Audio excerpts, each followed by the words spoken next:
So, I don't know if some people realize this, but when the pro-Palestine group carries on about the innocent Palestinians that die, did you know that Hamas actually takes up home in hospitals? They do. They take up home within the innocent people deliberately. One, because they figure it's safest for them when Israel retaliates, because Israel tries to stay away from hitting innocent people. And then they can continue their terror. That's what kind of animals these terrorists are. They take up residence in hospitals because they are paid and owned by Iran. Iran runs the show. So a lot of people who believe in the Bible, right? It says in the Bible how many will turn away from the biblical God because it becomes too much for them, which is unfortunate because it's something to keep in the back of your mind that God never said it was going to be a carnival cruise here. He said that you find peace in Him. But in the world, you're going to have tribulation. You're going to see things you don't like that aren't fair. And to keep trying to, if you think the UN is going to bring in peace, the biggest terrorist organization there is, yeah, good luck. That's why they want to use AI, control everybody. And the terrorist organizations will not bring you peace. But nobody can. Nobody can really bring you the utopia that many on the left like to talk about. Or when I hear people say, I just want world peace, I think, can you be realistic? Because really, honestly, that is never possible when you're living with terrorists all over the place. Yet then you have your bleeding hearts that say, oh, it's not fair to do that to the terrorists. No, sometimes it's fair. When they're animals, we need to just accept the fact that there needs to be consequences. God said there's a time for war, there's a time for peace, there's a time for love, there's a time for sorrow. Yeah, because in this world you will face tribulation.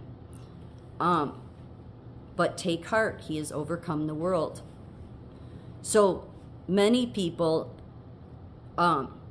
hate the biblical God because, again, I've mentioned this before, they think the Old Testament God most especially was horrible, not stopping to think how God was building a nation of people that kept falling into false idol worshiping, okay? That kept doing everything God asked people not to do. So when I hear people say, because this is what I'm trying to say. Do you ever notice that you don't hear much people say, oh, I hate Buddha because look at what Buddha allowed happen in the world. You never hear them blaming the Hindu gods or the chakra gods or the Buddha God or any of that. It's always the biblical God that's to blame, right? No, I won't follow that guy because look what he did in the world. Look at all these innocent people that died. No, you're responsible. Yes, you are responsible for that. That's what I would say to those pro-Palestinian college people and all of them that want to get out there and know it's not fair that the Palestinians are imprisoned. There's people imprisoned all over the place that are innocent. In Iran, especially Christians, because America's the only place you can actually openly worship, and even that they like to try to destroy, but in this country. But yeah, so it's very simple. When a country, this is all through the Bible, when a country turns away from God, even getting to know God, not talking about religion here. I'm just talking about getting to know God, talking to Him every day, taking some time out to talk to Him, getting to know Him, walking with Him, leaning on Him. The majority of the people turn away from that, and then on top of that, turn away from His law. His law is what's important. His law, which is basically the 10 Commandments. Then there's no need for Him anymore. It's that simple. There's no need. The majority of the people have fallen away, so they don't acknowledge me. So there's no reason for me to protect them. So then what your country ends up, it's like what happened. Look at Iran or Afghanistan, where I said how the women, if they're beat in the street, if even an ankle is showing, that's how far their headdress has to cover every inch of them. That happens because God has said, no, they have fallen away from everything. There's no need for me here anymore. Now, in all those countries, there's still Christian people that believe in Jesus or believe in the biblical God and try to follow the teachings. They do it secretly. God covers them. He talks about it in the Bible, that he protects all of the people around the world. Even in those secret places where they can't worship openly, he protects them. And I would guarantee you that most of those people would say, yeah, he has protected me, because he does. He covers those that walk with him. You may be living in a war-torn country. You may be a Palestinian, because there's Palestinian Christians, but they know he covers them. Yes, do they see sorrows and horrible things? Yes. And they lean on God. That's what gets them through it. And they realize just what I'm saying is that they are, because we can't control what other people do, we can't make them follow the right God or what we see as the right God, then that's the way it is until he returns.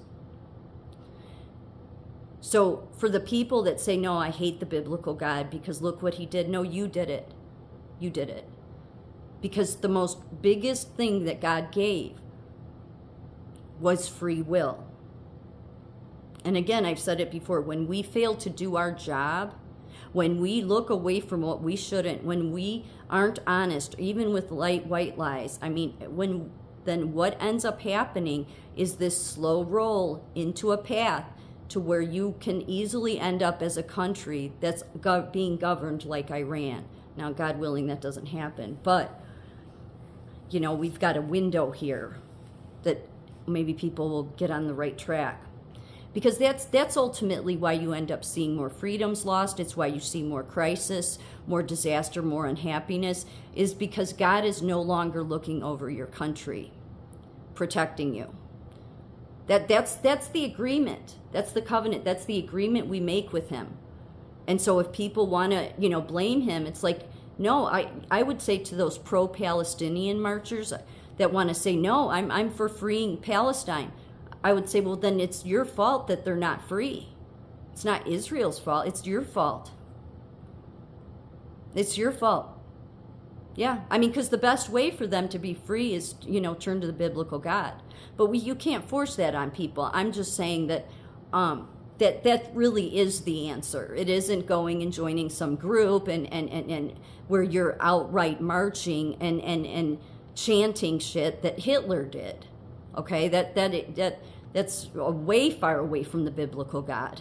But most of those people would say, I don't believe in the biblical God. Yeah, they don't. That's why they have hate, so much hate in their heart. And then I would also say to those college students and all these kids that want to get out there and march for Palestine, okay, did you march with BLM too? Did you care when those businesses were destroyed? And I'm not talking about big businesses. I mean small ones. Did you care when those ma and pop store owners who had those restaurants that they destroyed, when their businesses were destroyed? Did you care about them? Did you see the tears in their eyes?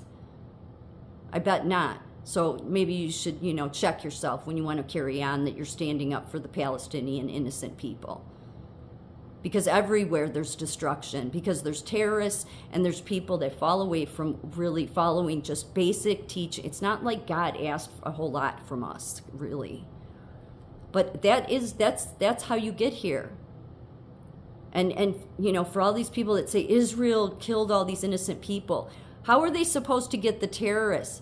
I'm not advocating it, but they hide in hospitals. That's what scumbags they are, and you march for them.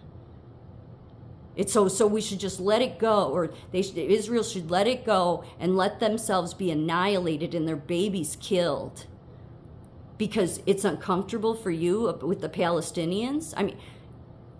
This is the problem in the world.